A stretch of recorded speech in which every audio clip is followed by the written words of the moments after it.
Dr. Pragya, you could start introducing. Ma'am, can you go to the PowerPoint so that the introduction can happen? Yeah, start the slideshow. Yeah, Is Dr. it Pragya, visible? yes, it's visible. Okay, thank you, and welcome all the participants to this 21 days training program. Uh, I welcome the today's speaker also, Dr. Aparna. Dr. Aparna is currently working as assistant professor in livestock production at KDK Roper under Punjab Agricultural University, Ludhiana.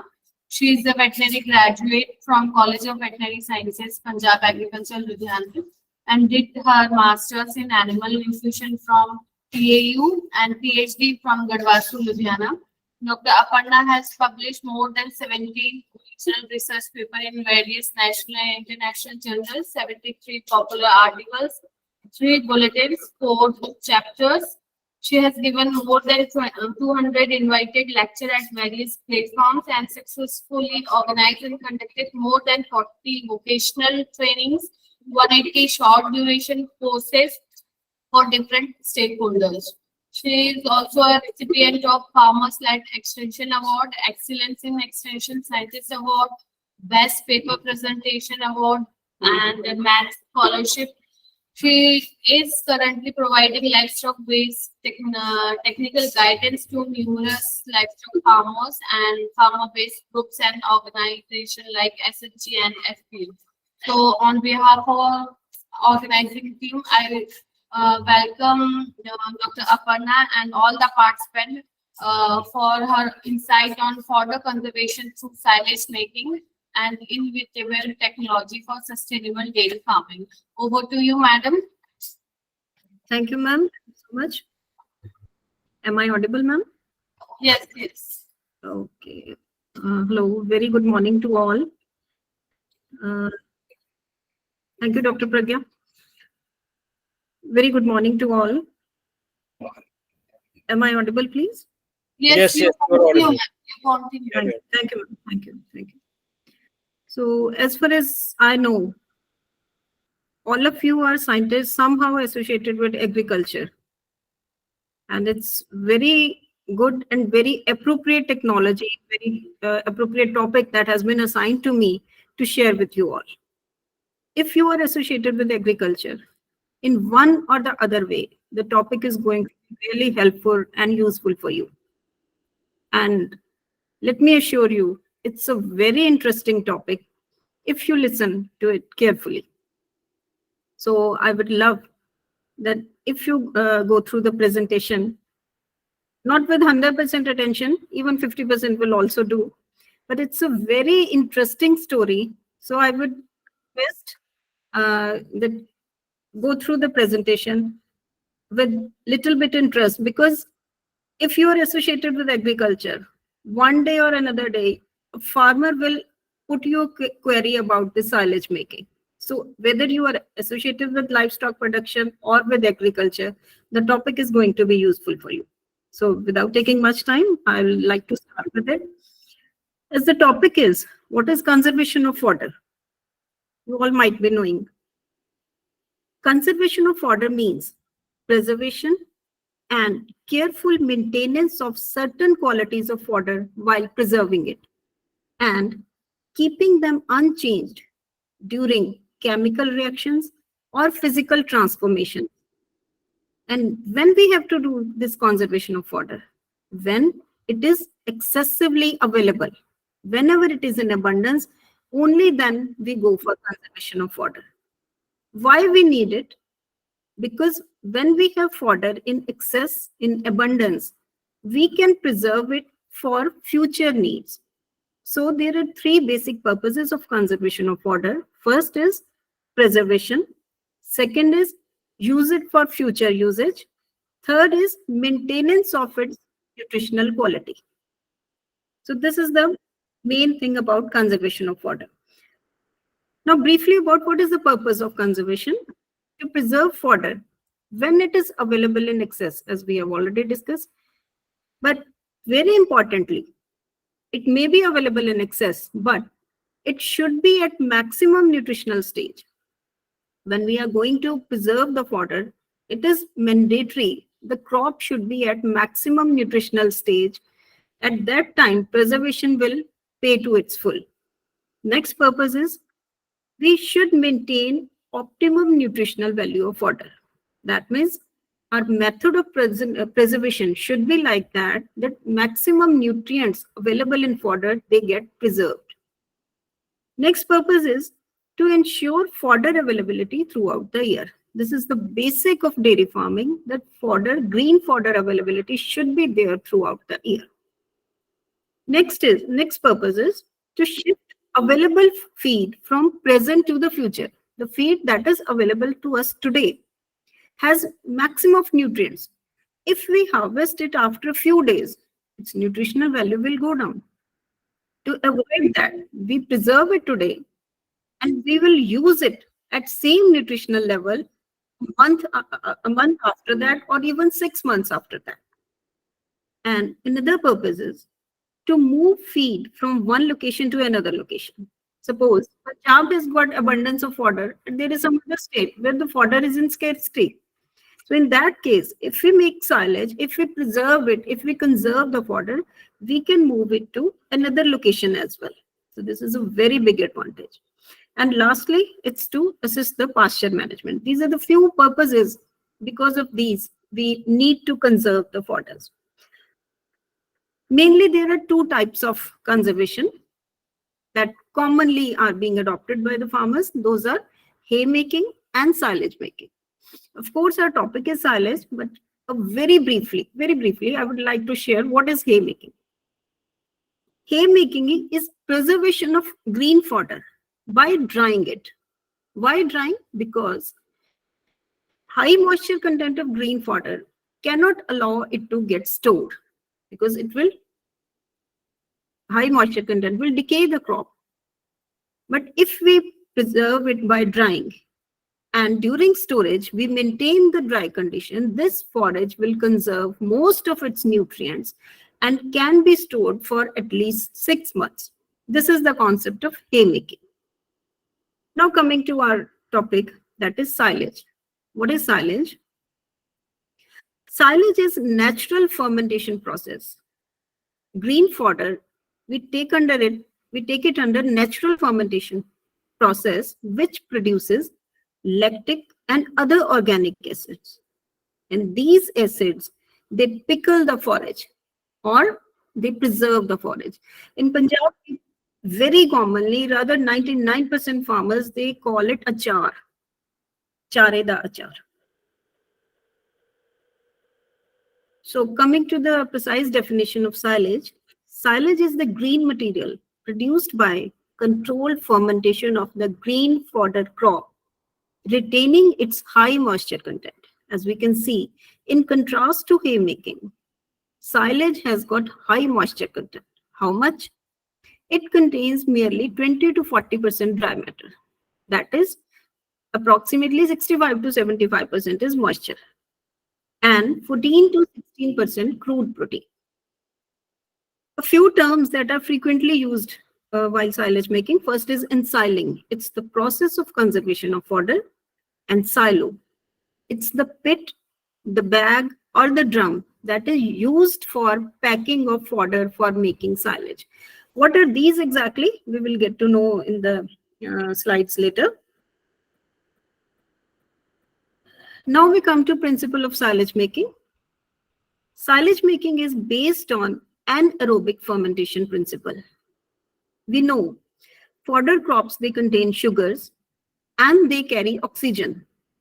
When both of them are packed in sealed condition, both of these, they respire, plants respire, sugars and oxygen, they combine to give carbon dioxide and water and heat. Of course, whenever there is generation of heat, it will lead to rise in temperature. So first and foremost condition of silage making is anaerobic condition. When sugars and oxygen, they react, they give rise to carbon dioxide, which facilitates the maintenance of anaerobic condition. This is the first and foremost requirement of silage making. Why? Because under anaerobic condition, lactic acid bacteria grow that convert sugars into lactic acid, which is a strong organic acid.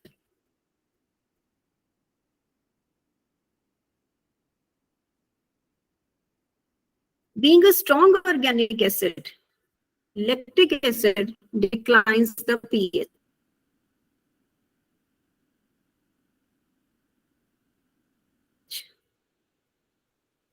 As pH declines, at this stage, most of the degrading enzymes are inhibited and growth of lactic acid bacteria is also inhibited. So we have been talking about bacteria. So what are the types of bacteria that are involved in silage making? There are two types of bacteria. One we called as, it's not god bugs, it's good bugs and bad bugs. The good bugs are lactic acid bacteria that lead to production of lactic acid from sugars. These lactic acid bacteria are further of two types, homofermentative and heterofermentative, that we will discuss later. And these are good bugs, lactic acid bacteria, and the bad bugs are Clostridia, molds, yeast, and enterobacteria. Now we'll come to types of fermentation that goes in while silage making is in process. Means when we have packed the fodder in silo pit and fermentation is going on, there are different phases of silage making. Please listen to it slightly carefully. It's very interesting story. So first, this starts when we pack the silage, pack the fodder in a pit under airtight condition. The first type of fermentation that starts is homofermentative. What is homofermentative metabolism fermentation? Lactobacilli are of two types, homofermentative type and heterofermentative type. These homotypes, they ferment, they act on glucose molecule and give rise to two lactic acid molecules. Lactate is a major end product of this type of fermentation. Which are the major organisms involved? Lactobacillus, Pediococcus, Streptococcus, and Enterococcus. It's very desirable type of fermentation. Actually, this is the main type of fermentation on the basis of which fodder is converted to silage. It's very common in high sugar grasses. For this type of fermentation to carry on, we need high sugar content in forage crops. And this is the reason we prefer silage making in non-leguminous crops, because in that case, sugar content is quite high. In this type of fermentation, as already discussed, sugars, they get fermented to lactic acid, and lactic acid being a strong organic acid, it reduces the pH. This is homofermentative fermentation. Next type of fermentation is heterofermentative. In this type of fermentation, what happens? Glucose molecule is converted to lactic acid, and apart from this, acetic acid, carbon dioxide, and ethanol are also produced. Mind it, in last type of fermentation, only lactic acid was produced. One molecule of glucose was giving rise to two molecules of lactic acid, while in heterofermentative fermentation, apart from lactate, single molecule of lactate, carbon dioxide, acetic acid, and ethanol are also produced. And these two typical things, acetate and ethanol, they give typical aromatic smell to the silage. The main organism involved in Lactobacillus bushneri is the best example of heterofermentator. This type of fermentation is less desirable. And this occurs when sugar content of your fodder crop is limited. But still, in most of the times, this type of fermentation, it takes place along with homofermentative type. This type of fermentation, however, is less efficient, but being a producer of ethanol and acetate, it also adds in preservation of silage. The only drawback is that here dry matter loss is relatively higher. So after these two types of fermentation, Third type of fermentation, which is very important to know, a very important thing when we have to guide to farmer that how the process of silage making goes on. This is called secondary fermentation. This is not a normal kind of fermentation. Rather, this type of fermentation takes place under abnormal condition. What are those? That condition is when our fodder crops has got insufficient sugars. And for, of course, we know that for optimum level of lactic acid production, we need high content of sugar in our fodder crops. What happens if we have insufficient sugar? What will happen? Kindly look at the graph. When we have low level of sugar, pH won't go down to 3.8 to 4.2, which is the desirable pH for silage making. And what happens when pH cannot go down at about pH of 4.5, Clostridia start developing. What do these Clostridia do? Kindly look at the upper graph. You can see when optimum pH is not achieved, what happens? Clostridia develop. These Clostridia, they act on lactate. They consume lactate, lactic acid that we produced after so much effort. We compressed the fodder, we created anaerobic conditions for production of lactic acid. But if pH is not optimum, Clostridia will start eating up that lactate and convert it into acetic acid. What will happen? An acetic acid is a preservative, but its pH is higher than lactic acid. And what will happen? pH of silage will start increasing. See, this pH of silage will start increasing. And furthermore, what will happen? These Clostridia, they break in the proteins of fodder and develop putrescine, cadaverine-like substances, which gives off smell to silage. Okay, so this is the problem, that even if we have made proper anaerobic condition and we have given full compression to the fodder crop, but if our selection of fodder is not appropriate, we have got insufficient sugars in our crop, the silage cannot be perfect. So this is the third type of fermentation, when the forage is wet and sugar content is low. Now we come to this type of fermentation.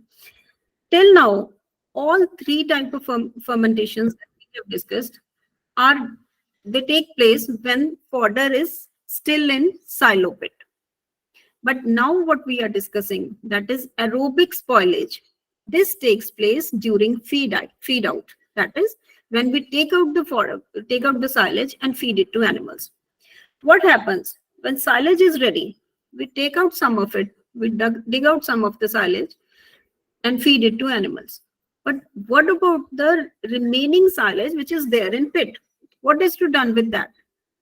Most of the times farmers are not aware about the thing that silage which is still in the pit, we need to cover it again properly, thoroughly, strictly, so that oxygen exposure is minimum. Please see the picture. This is prepared silage where sugars and lactic acid is there. These sugars and lactic acid, when ready silage, prepared silage is exposed to oxygen, it gets, when it comes in contact with oxygen, it gets exposed to yeast and mold. And what will happen? We all know it will produce carbon dioxide, it will produce heat, and it will lead to dry matter losses. And this is the reason that whenever we dig out some silage daily, but next morning when we check out silage again, small moldy structure, light moldy structures we see on the fodder, on the silage. So this is to be taken care very seriously, that when we dig out the silage, the rest of the silage in the pit, it should be covered properly. So this type of fermentation, this type of spoilage can be avoided by good sealing, proper compaction, and proper feed out techniques can avoid this fermentation. Now let's give a relative view of all these fermentations. We have discussed 4 types of these: homolactic, heterolactic, secondary, and aerobic spillage. Of course, in first two, glucose is the substrate, but homolactic fermentation, it produces 2 lactic acid molecule, which is very desirable type of metabolism. In second, heterolactic, 1 lactic acid molecule along with acetic acid, ethanol, and carbon dioxide are produced. And here nutrient losses are moderate. But secondary fermentation, what is produced? Butyric acid is produced with the help of Clostridia, of course. And here losses are quite high. And in aerobic spoilage, again, substrate are glucose and lactic acid. They give rise to ethanol, carbon dioxide, yeast, and mold growth on silage. Here, the dry matter losses are quite high, rather highest. So what our purpose is that while making silage, first type of fermentation, this should take place, and these all 3 should be avoided as much as they can.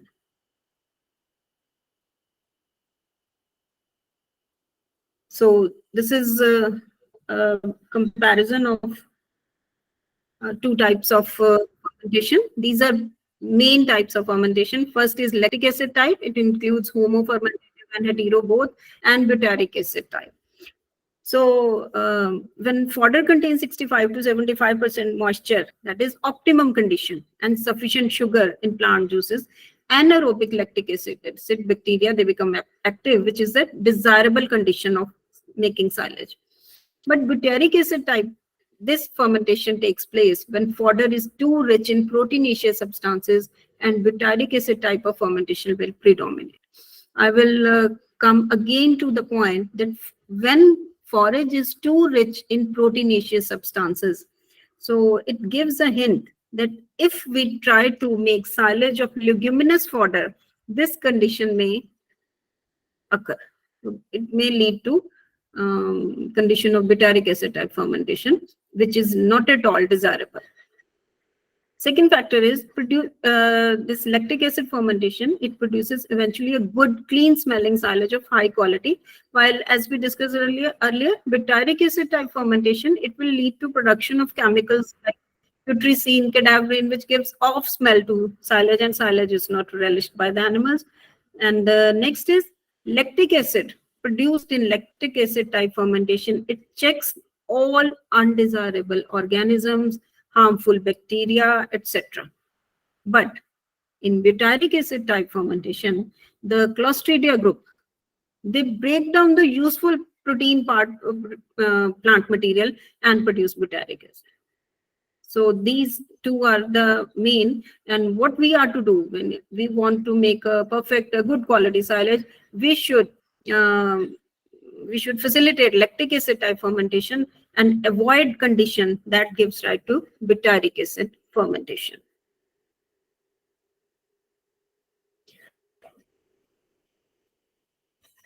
Now, this is process of silage making, a very interesting one. I would like to share. Fermentation process of silage takes place in 5 stages. The first stage is respiratory stage or aerobic stage. Why is it called so? This is the stage when we chaff the fodder and pack it into the silo pit and seal it. Packed raw material is still respiring. The plant material is still respiring immediately after being chopped, and this respiration process, it consumes oxygen. Sugars plus oxygen, this give rise to carbon dioxide, water, and heat. And again, this heat will give rise to temperature, which may rise to around 32 degrees centigrade. And there are instances when temperature may rise to even 38 degrees centigrade. And this occurs after around 4 days after packing. That means if you get to put your hand inside silage around 4 days after packing, you are going to get a high heat on your hand. This was the first phase. Second stage is early fermentation or aerobic fermentation. First stage was also aerobic, and second stage is also aerobic one, because till this stage, the oxygen is still prevailing in the pit. In this stage, production of acetic acid, formic acid, and other organic acids take place. This occurs with the help of facultative aerobic bacteria like enterobacteria. This is the point where pH of water starts decreasing. How much? Not much changes, but still from 6 to around, it comes to around 5.5. Now come to the third stage, the most important stage. This is the stage where green fodder gets converted to lactic acid. Lactic acid fermentation, it begins by lactic acid bacteria, which are strictly anaerobic. And this starts around 3 days after packing the chopped material, and acetic acid production declines. In this phase, the acetic acid production that was going on during the aerobic fermentation, it gets stopped and lactic acid production starts. As we know, lactic acid is a stronger acid as compared to acetic acid.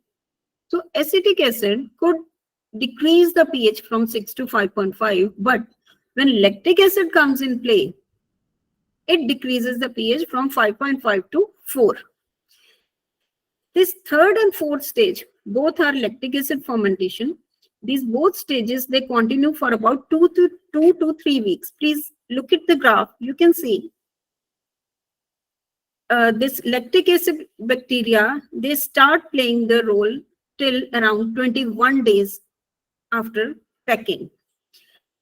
At this stage, we can see as soon as the oxygen gets consumed, rise in temperature also stops. Temperature comes down to normal atmospheric temperature, as we can see.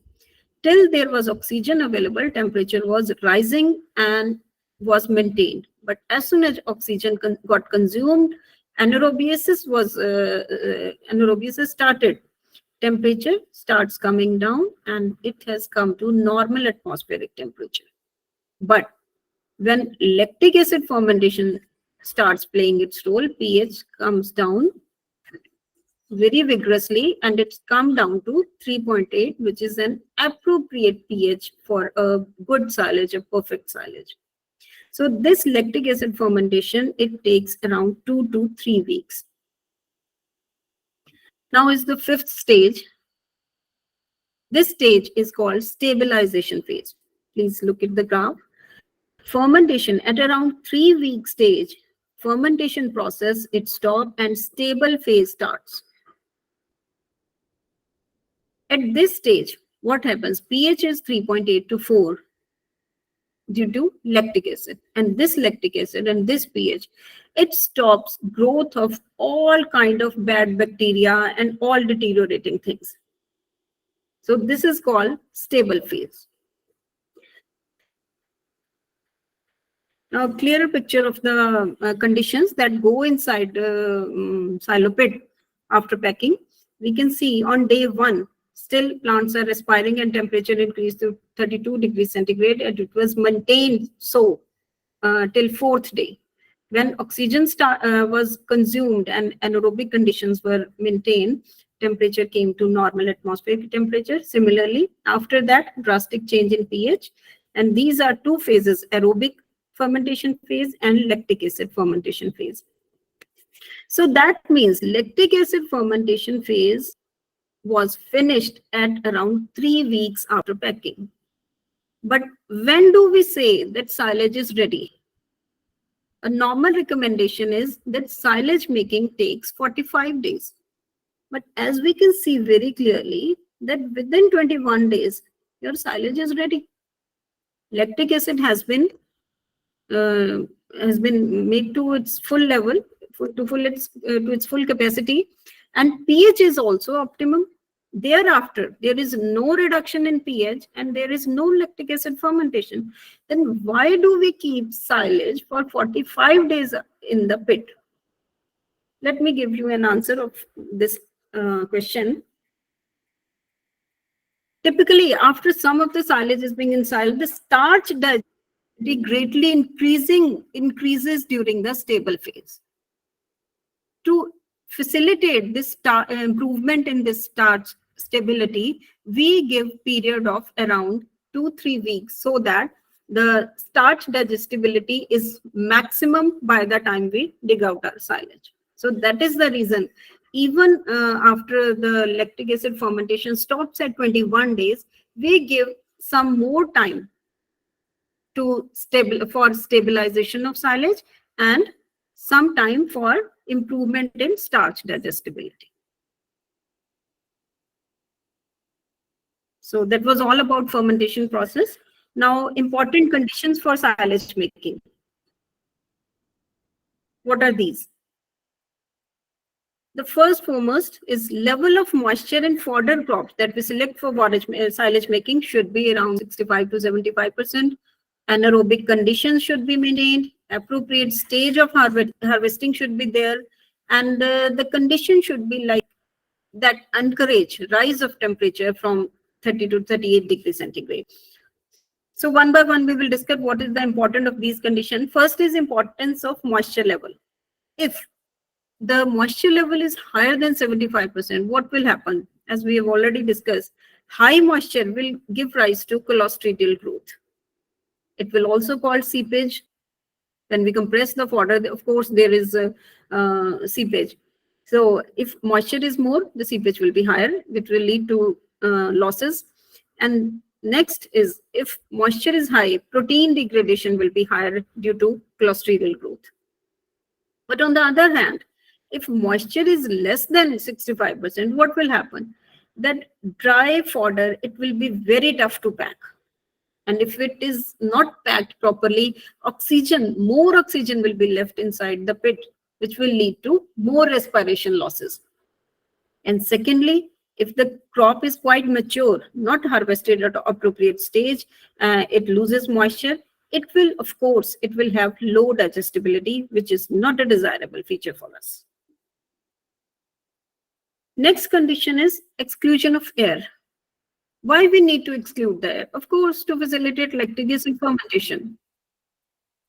Okay. Secondly, we need to minimize loss of nutrients due to respiration. As we have seen previously, that oxygen present in the pit, it gets consumed within 2 to 3 days. If oxygen is less, this respiration process will take place in lesser time, and dry matter losses will be lesser. Secondly, as soon as oxygen gets consumed and carbon dioxide prevails in the pit, it will initiate the growth of lactobacilli. So lesser will be oxygen, higher will be the growth of lactobacilli. Third is to timely stop aerobic fermentation. As we have seen, first 2 phases of fermentation are aerobic fermentation, and they will keep on taking place till whole of the oxygen is consumed. So lesser will be oxygen, lesser will be the duration of aerobic fermentation, and sooner will be the onset of lactic acid and aerobic fermentation. And next, why do we need to exclude air? That is to prevent the mold infestation. Of course, oxygen promotes it. Next factor is optimum dry matter is required. Why is it so? Suppose we harvest the crop too early when dry matter is low, that is less than 28 to 30%. What will happen? It will have low starch, low energy, and excessive acids will be produced, high acetic acid. And silage with high acetic acid can be anything else but a good silage. And if we harvest the crop at later stages where dry matter is more than 40%, digestibility of starch, it will be quite low. So if digestibility is low, starch content is low, it's of no use to us because enough lactic acid will not be produced. So an optimum dry matter condition of 32 to 36% dry matter is must to be attained. How can we attain it? By harvesting the crop at appropriate stage. The graph, which will give you a view that as the stage of harvesting increases, as the number of days increase, digestibility of starch, it decreases. Starch digestibility decreases, lactic acid production decreases, and we cannot expect a good silage from such crop. So now we get to know that even if we if we harvest the crop at appropriate stage, we pack it nicely, we get good compression, and oxygen is also less, and good fermentation qualities we have maintained. Please look at the graph. We can see that there is no air. Sugars are also there. We have produced enough quantity of lactic acid. Lactic acid level is quite good, and we have prepared a very nice silage, good quality silage. But at the time of storage, if storage is not proper, somehow due to some reason your polythene has been torn by something, by some animals, maybe they're like dogs sometimes, and we have seen in villages, dogs, they tear the silage covering of polythene, and silage gets exposed to air. What will happen? What will happen? Exposure to air, oxygen will give rise to yeast. These yeast, they degrade lactic acid that we produce. Yeast start consuming it for them. So when they start consuming it for them, their number increases. And number increases, this leads to destruction of highly degradable nutrients. And what will happen? Acetic acid production, it will also low. Heat will be produced, pH increases, molds and bacteria get activated, and there is more and more spoilage. So even if you have prepared a good silage, storage conditions are not good. In that case, you are going to end up with a very bad silage. So packing is necessary. Storage, good storage is also necessary for a good quality silage. So as we have got different classification, but for a very simple type of silage quality classification I got to see was very good silage, and fair silage. Very good means acidic taste and odor. Sorry, the spelling mistake is there. That pH range is 3.5 to 4.2. And you can also say 3.8 to 4.2. This level of pH ensures that silage is of very good quality.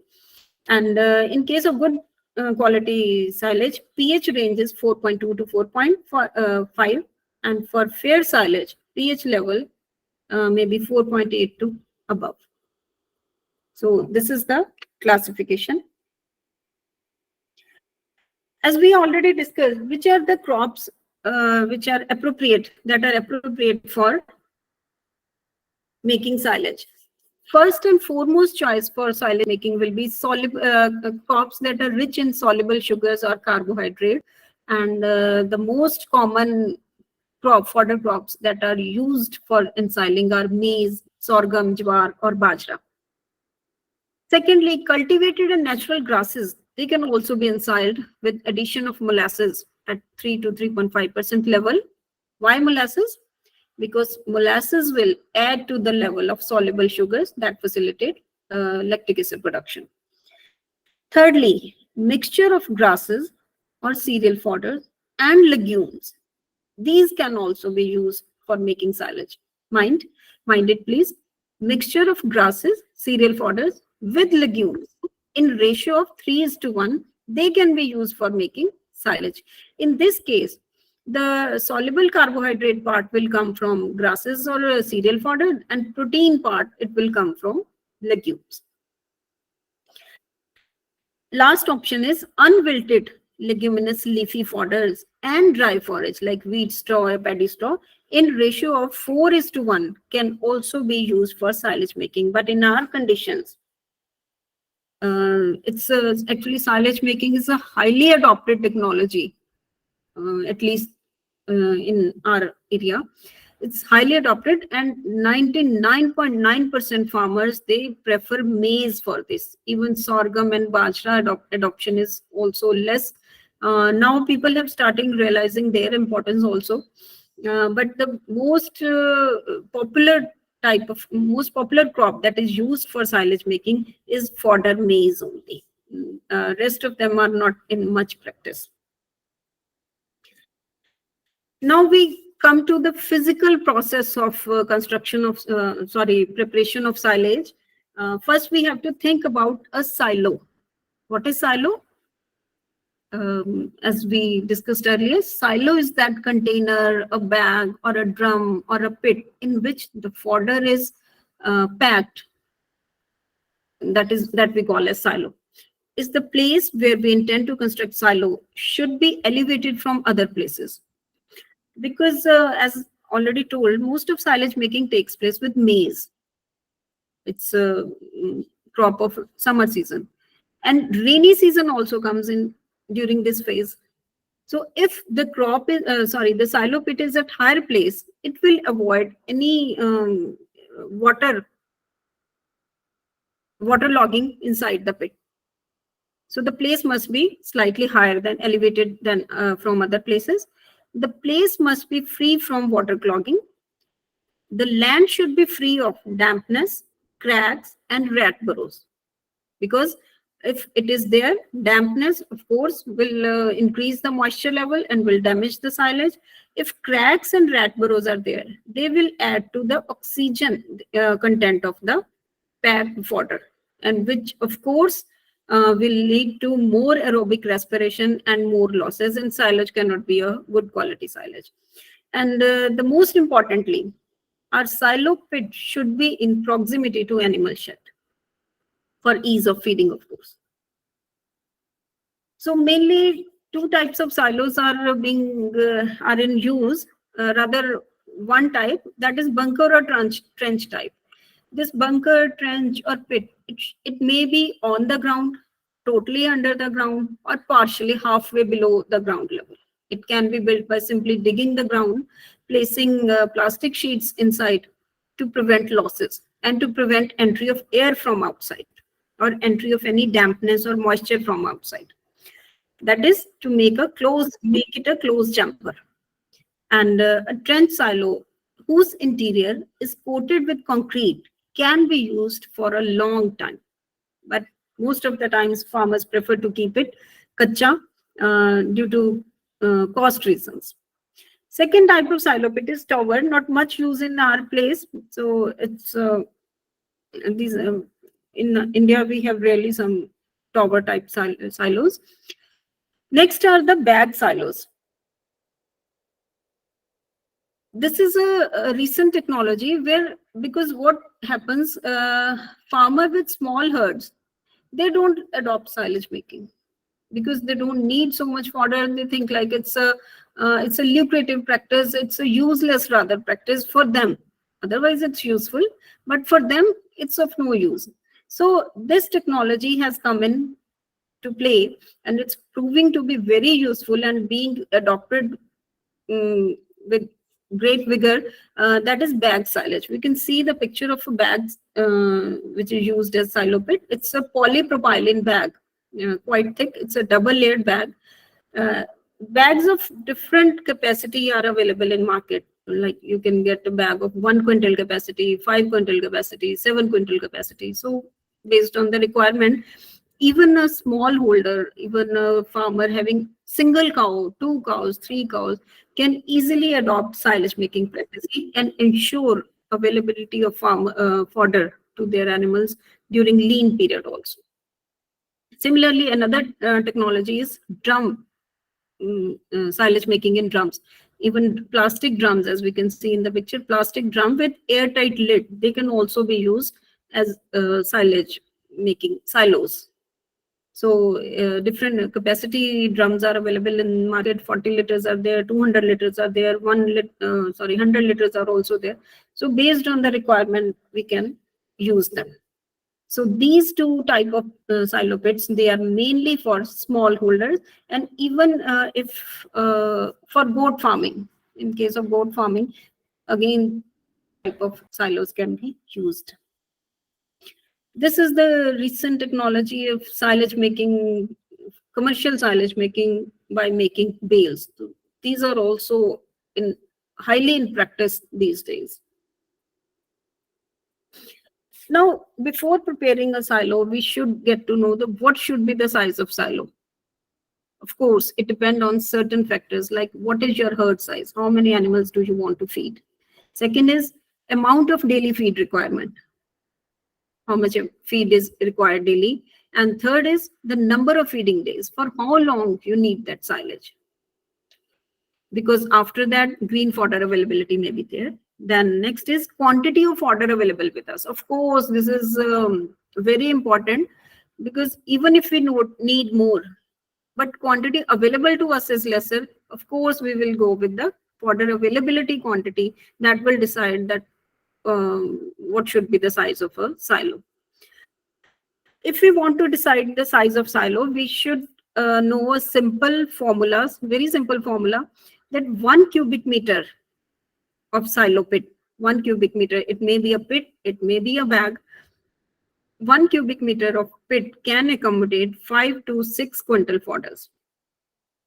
And if we want to consider, farmer prefer to calculate this in cubic feet. So 35.31 cubic feet pit or bag, it can accommodate around 5 to 6 quintal fodder. So on the basis of this formula, we can decide the size of our silo pit or even bag. For example, if we have a pit which is around 8 feet deep, 50 feet wide, and 100 feet long, it can accommodate approximately 1,000 tons of green fodder. So by keeping all these points in mind, we can decide what type of silo we can have and what size of silo should be there. Now we come to making of silage. We'll take one by one. Selection of appropriate fodder. Harvesting of fodder at an appropriate stage is must. Like sorghum and maize, they should be harvested at flowering to milk stage, bajra at boot stage, oats at milk stage, napier bajra and guinea grass, they should be harvested when they are 1 meter tall. Usually, the moisture content of fodder is too high at the time of harvesting. Too high, I mean that it is around 85%. But how much do we need? Only 65%.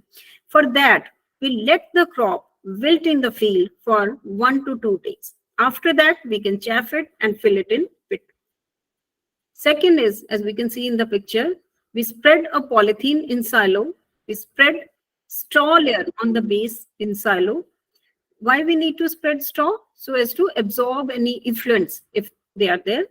Spreading chopped fodder to make a bed of 2 feet height.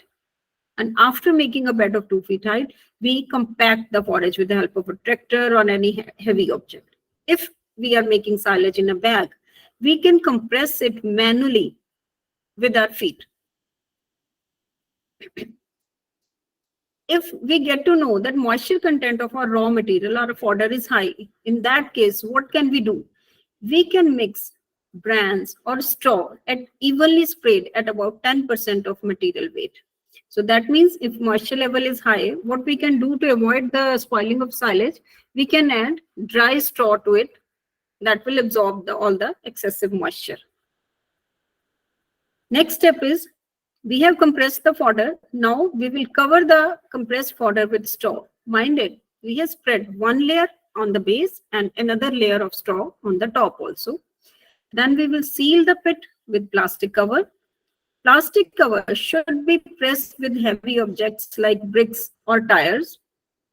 Maintain this sealing for 45 days. And within 45 days, all types of fermentation that we have discussed about, they will keep on carrying out themselves inside the pit.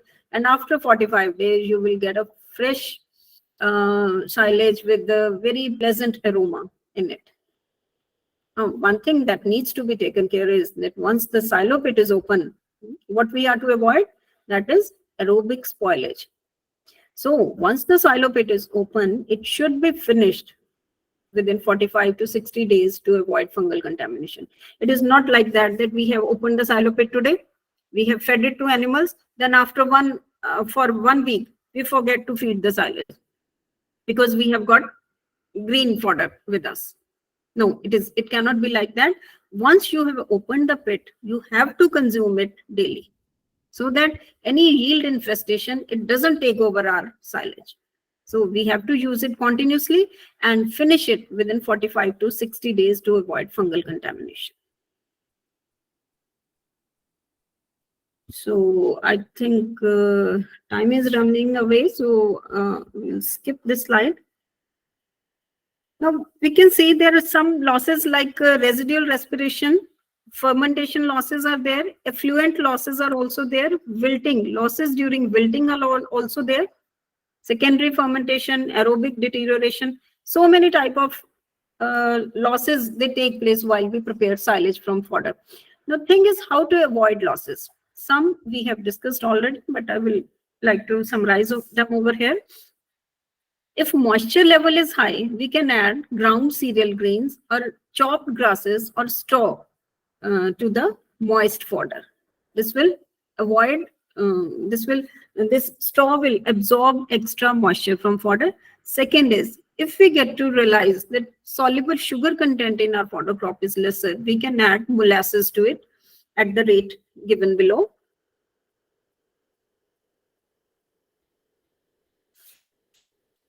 So those scientists who are associated with the livestock production or have dealt with silage making at some one time or other time, they must have read about or heard about silage additives.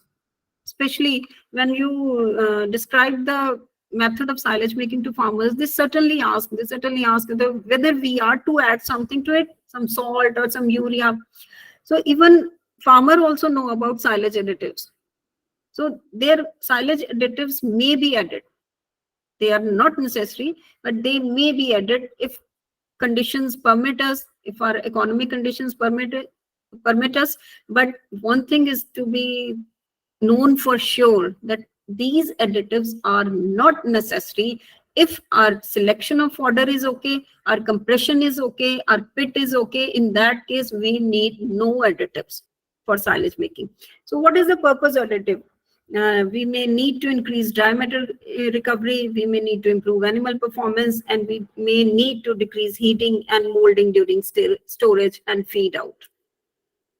So different types of additives can be used, like we can use molasses to increase soluble sugar level. We can use potato, sugar, beet pulp. We can use acids to control fermentation and facilitate fermentation, like lactic acid we may add. We may add mineral acids to stop, to hinder the growth of bad bacteria in silage. Then some chemicals like sodium metabisulfite, which is an preservative also. And we may also add carbon dioxide, formalin for various purposes. But no doubt so many types of additives are available. Literature also quotes that. But if once again, I would like to mention that if our selection of crop, silo is also appropriate, compression is good, we have maintained anaerobic conditions, in that case, the requirement of silage additives is not there. So I would like to skip this slide. Now, how to judge the quality of silage? There are two ways to judge the quality of silage. One is by its physical examination, and another method is, of course, we know the proximate analysis and the cell wall analysis of silage prepared. So for that purpose of farmers, the physical method of evaluation is more important. So how can we judge the quality of silage? By its physical appearance. First is color. In general, the pale yellow color indicates good quality. If the color is dark brown to dark green, then silage has undergone bad fermentation. Next is smell. As we know, silage making, during the process of silage making, slight acetic acid and alcohol is also produced. Their sweet, sour, pleasant smell, it indicates good quality of silage. And on the other hand, if there is manure-like smell or putrid smell, that means it has undergone bad fermentation. Next is taste.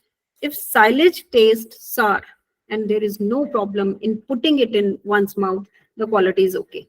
And if it tastes bitter, then the silage is not good. Next method is touch. You hold some silage in your fist and open your hand. If silage breaks down slowly into two parts, that silage is of good quality. If the silage breaks into small pieces separately, the silage is deficient in moisture content. If water is dripping, when you open your hand, open your fist, and water starts dripping, the moisture content of silage is too high.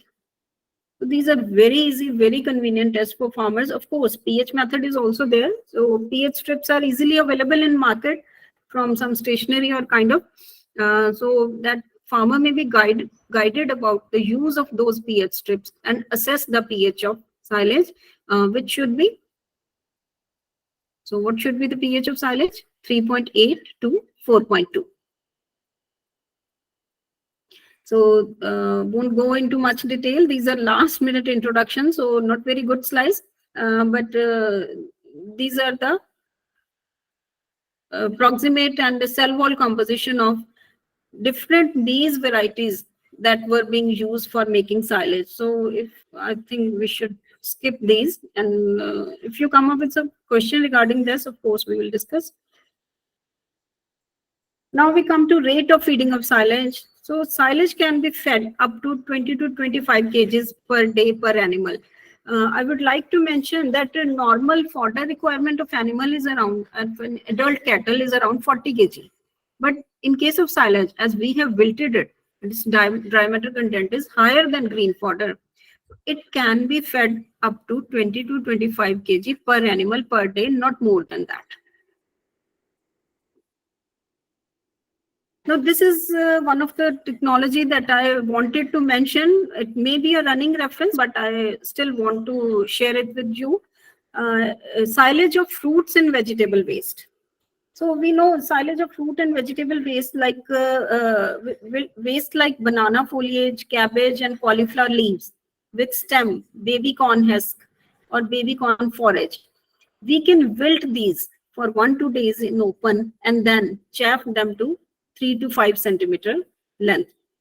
Mix the wilted chaffed waste with either chaffed wheat straw, rice straw, or maize stover, and then spread on the floor in the trench pit. That is, if we want to prepare silage from fruit and vegetable waste, leafy waste, it is must to mention, if we want to prepare silage from green leafy waste, what can we do is, we can wilt those leafy waste. We should wilt it. We should mix it with the straws. It may be a maize straw, rice straw, paddy straw. It can be mixed with those. And then the rest of the procedure of preparing silage is same.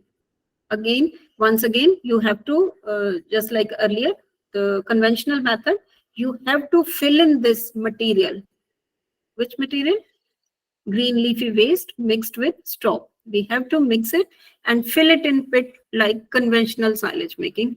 This way, again, after 45 days, our silage will be ready. So this is the technology developed by Nutrition Department in Gadbasu, Ludhiana. So this was quite an apt occasion to share this with you all. Rest of the procedure will be same.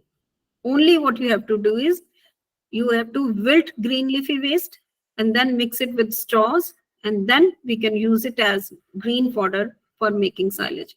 So this waste can be conserved in a bunker and also in a tube silo. Method will be the same.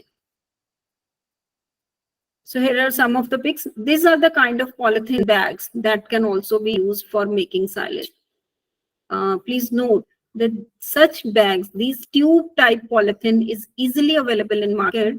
And this bag, it's a tube type polythene. It's not actually a bag. It's a tube type polythene. You have to tie it on the base. That is, it is open from both sides. First, you have to tie it on the base, make it a bag, and then fill it. And after filling, you have to seal it from upside also. So this way, this bag is such polythene is easily available in market, and farmers can use it.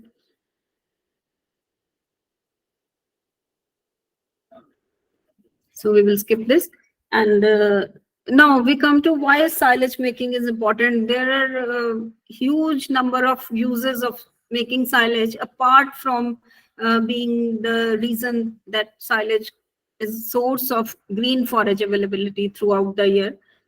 So I would like to go through these hurriedly for you. It's a reliable source of high quality feed throughout the year. Its silage can be harvested and stored at its peak nutritional value, which ensures that cows receive a balanced diet, Silage making can control anti-nutritional factors like nitrates, nitrites in bajra, cyanide in sorghum. It can easily control their level and while fodder is converted to silage. Silage making increases feed efficiency. It allows farmer to efficiently utilize forage crops by preserving them in fermented form that is highly digestible. Cows that are able to extract more nutrient from silage as compared to other forms of forage. Of course, we know it improves digestibility, improves CP level and all. Silage making, if we feed our animals on silage, it will minimize the need for costly supplemental feeds. Of course, what happens during summertime when the milk production goes down, we start feeding higher level of concentrate mixture to the animals, which will lead to increase the cost of production. But if silage is available, we need not increase level of concentrate mixture in the ration of the animals. Next important point why silage making is important is waste reduction. It helps to reduce wastage by enabling farmers to harvest and store excess forage crops that otherwise may go unused or spoil in the field. It minimizes forage losses due to weather conditions such as rain or frost. It can be silage, as we know, can be stored for extended periods. It provides a consistent feed supply even during periods of forage scarcity, that is lean periods. Silage making has got some environmental benefits also. The fermentation process during silage making, it preserves the nutrients in forage crops, reducing the need for synthetic fertilizers. It's very interesting. Silage also helps to sequester carbon by promoting healthy soil microflora and reducing tillage, which can contribute to greenhouse gas emission. Next is flexibility and resilience in managing feed supply. Of course, it is there. Silage can be made from various forage crops, providing farmers with options to choose the best feed resources available to them. And as it can be stored for long periods, providing a buffer during the times of forage scarcity, such as extreme weather condition or changes in market condition, can be very, very helpful for the farmers. This allows farmers to better manage their feed supply, adapt to changing circumstances, and maintain the sustainability and resilience of their dairy operations. Dear all, I would like to mention in the end that as far as commercial dairy farming is concerned, it cannot be carried out without silage making because it's very tough to feed. Supposingly, if a farmer has 50 animals or 100 animals, it's tough to have such a big land holding to provide green, fresh fodder to the animal throughout the year. So in that case, silage making is only an option that is quite natural, quite healthy, without any chemical involvement, and is a very useful, healthy option for our animals. So this was all about the silage making process and its importance for our livestock that I could compile for you. In case you have any queries or any doubts, I will certainly love to clarify those. So that's all. Thank you.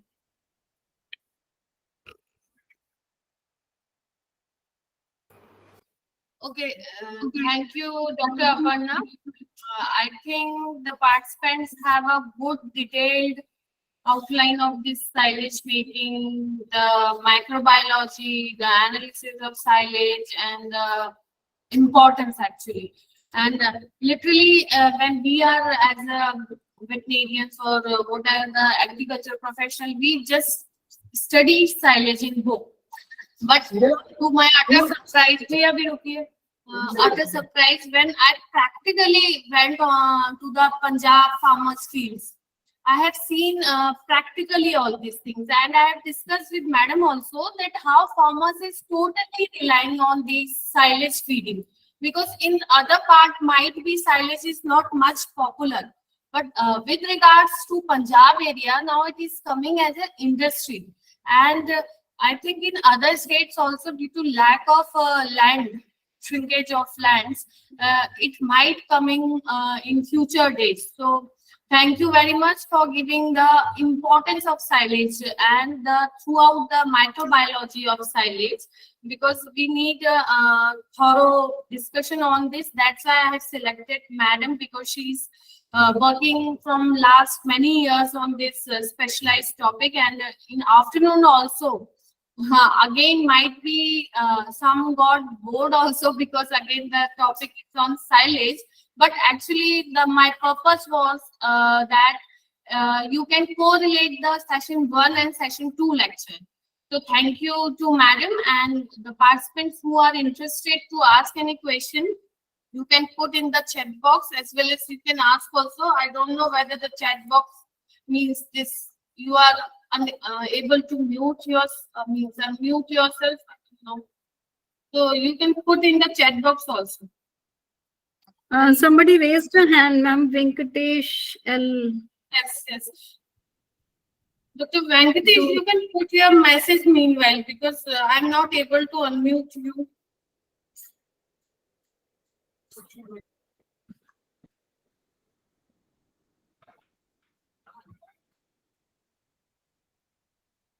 Turn on their microphone. They can turn on your microphones now. Okay. Thank you. Ji, Venkatesh sir, you want to ask Yes, something? madam. Yes, madam. Ji, please. Very nice presentation. Madam, my question is whether the tree fodder crops can be same techniques or different techniques, madam. Sorry, I couldn't get your question. Your voice is cracking. What's your question? Whether green fodders? Suppose the tree fodders, for example, Leucaena leucosebella, Susbenia grandiflora, these tree species which can be preserved in same techniques or whether have a different. Sorry, I'm not able to get your question. Alternate sources like Susbenia and tree leaves can be Okay, used okay. as Tree fodders. जी हाँ जी Venkatesh sir ऐसा है कि if you want to prepare silage from tree fodders, first and foremost thing is you have to assess their nutritional level, that is their NDF value, their sugar content, their starch content, or all this.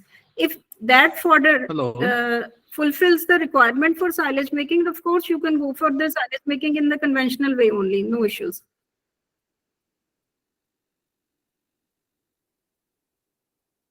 So you can use locally available material also. You can first try, give a trial, research trial on it, and then you can proceed for that. And you can also you can also try to prepare silage on small scale, na? Like using some polythene bags. You can always try that. So if you have got such a research bent of mind, that will be very nice. It will be a great opening. has developed their own silage bag also at KVK level. She has worked on the economically available bags, silage bags to the farmers. So, Dr. Yashwant, namaskar sir. आपको कोई question पूछे? Namaskar, ma'am. First of all, I congratulate Dr. Panna for very nice presentation. Thank you, sir. I am honored, sir. I didn't know you were there in audience. All the topics related to silage. One question, particularly in Punjab scenario, commercial dairy farmers, some farmers we encounter, they wholly depend on silage feeding instead of green fodder feed. So what is the effect on rumen digestibility of feeding so much about 30-40 kg silage to the animal, dairy animal particularly? Is there any effect on digestibility of rumen, because rumen pH is also affected by the silage feeding? So what is your say on this regard, excess silage feeding? Sir, as Dr. Pragya also said, she was also once, she visited our place and she was concerned about these things. So same question I have asked. Same question was there. So I discussed, I went to Department of Animal Nutrition and discussed it with Dr. Hundal also. So he said trials have been going on this. So of course, the pH issues are certainly there because silage pH is 3.8 to 4.2 and the rumen pH is of course 6.8 to 7.2. So while silage feeding continues for such a long period, in that case, we have to supplement animal feed with some buffer kind of things, or some like mitha soda. It's very common practice in Punjab. So we have to go for Yes, all yes. this. But till now, they have conducted some long trials also. So something very devastating or something has not come up. So they said that we are okay with this technology if we persist for feeding for a longer period also.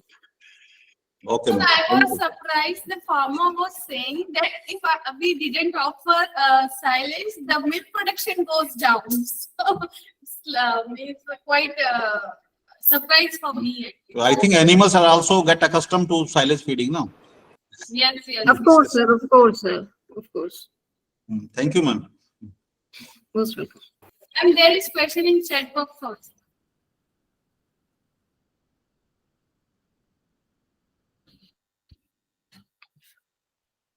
Can we use flour waste as an additive in, sir, Dr. Zehra Salma? Ma'am, which flour waste you want to use and why as additive?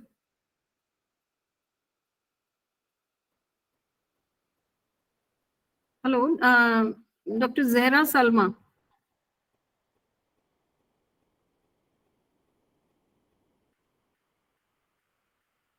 Marigold or any other. Ma'am, what will the purpose of adding it as an additive?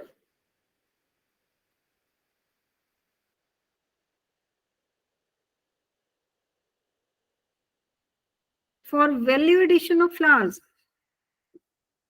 So if You mean to say horticulture point of prospects, now horticulture purpose, they want to give added value to these flowers.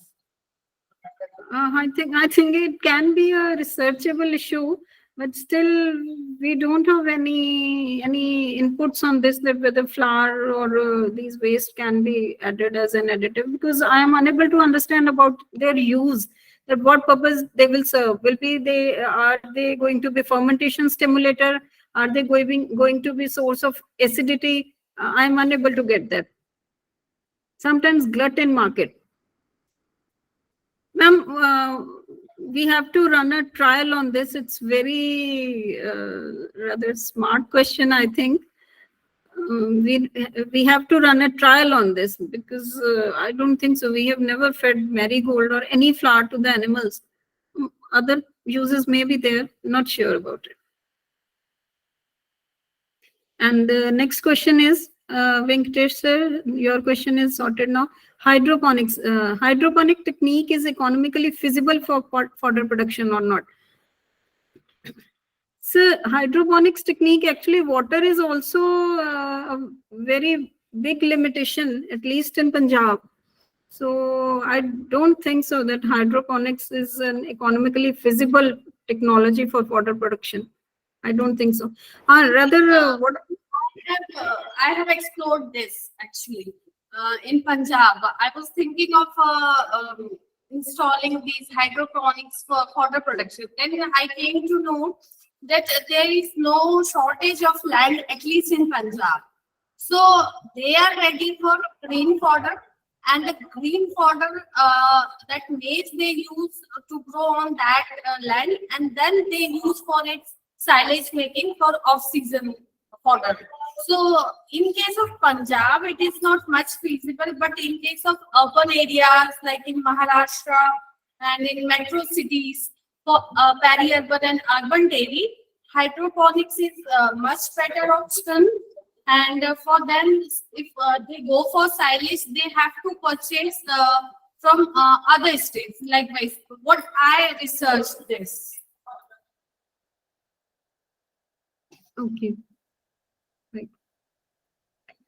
So Dr. Zehra Salma, she says that marigold flowers are used as poultry feed. So I thought it may be used as fodder as well. Ma'am, still I haven't come across a study on this.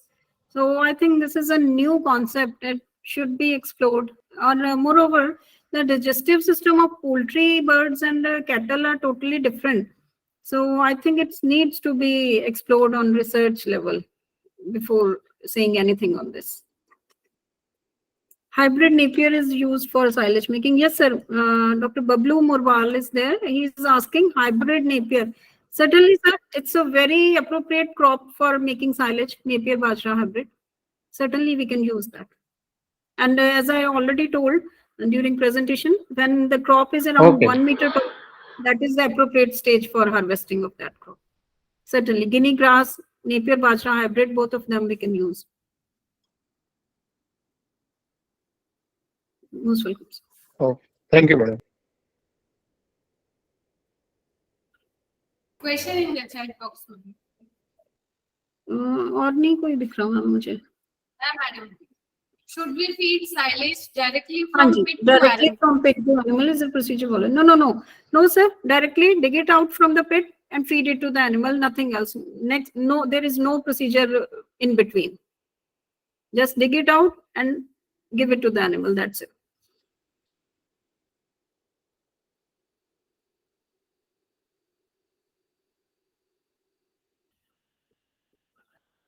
Anyone else, please? Dr. Nibash, your question is clarified? Your query is solved? Dr. Nibash.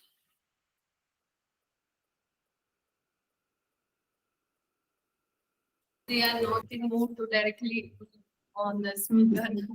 So I think there is no more question. Ji, ma'am. If so, we are ending the session. And again, I told that in afternoon also a silage expert, I can say. Both the people are expert in silage. So Dr. Navajot, he will also from KVK, he will take the session on agronomy of silage making. Okay, so with relate to plants and etc. means proper harvesting, etc. So thank you, Dr. Aparna. You have given a very thorough insight to this topic.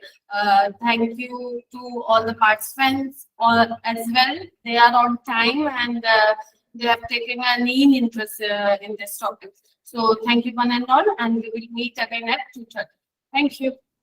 Thank you so much, ma'am, for giving me this platform and giving opportunity to share my views. And thanks to all the listeners who have been with me for 1 hour. And even after the session, if you have any queries, so I think you can easily approach through Dr. Pragya. I'll be always there. Thank you so much. Thank you, ma'am. Thank you.